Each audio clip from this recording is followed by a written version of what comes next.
आणि काही जण काही आश्वासन देतात खिशात नाही आणा आणि मला बाजीराव म्हणा असं देखील CM साहेब बोललेले आहेत. हे पण माझ्या कानावर आलं.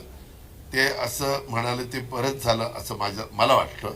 कारण गेली 9 वर्ष त्यांच्याकडं म्हणजे ज्यांच्याकडे महानगरपालिकेची तिजोरी होती ती त्यांनी पूर्ण खाली केली होती.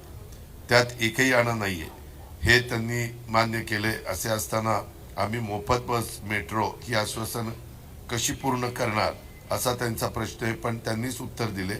आम्हाला ते बाजीराव म्हणाले. पहिले बाजीराव पेशवे जर आपण त्यांचा इतिहास बघितला ते कर्तृत्वान होते, ते पराक्रमी होते. मनगटाच्या जोरावर त्यांनी त्या काळामध्ये मराठी साम्राज्य वाढवलं. आमच्याही मनगटामध्ये जोर आहे. आम्ही पुन्हा तिजोरीत आणू आणि आश्वासनं त्या ठिकाणी पूर्ण करून दाखवू.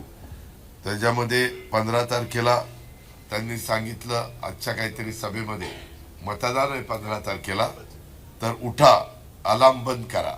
म्हणजे आमचा सकाळचा अलार्म असतो तो बंद करा आणि घड्याळ घरीच ठेवा आणि त्यांचं बटन दाबा त्यांच्या पक्षाचं.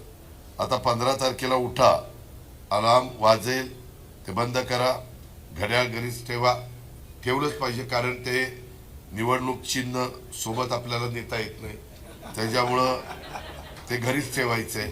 आणि EVM बघा, त्याच्यामध्ये घड्याळ सोडून काही दिसलं तर तुमच्या डोक्यात आम्ही सांगितलेला अलार्म वाजवा आणि जेवढी इतर चिन्ह असेल त्याचा विचार न करता फक्त घड्याळाचे 4 बटणं दाबा आणि धोक्याचा आणि संकटाचा अलार्म पद्धतशीरपणे बंद करा असं मला याबद्दल सांगायचं आहे. महाराष्ट्रातील सर्व बातम्यांचे विश्वासार्ह व्यासपीठ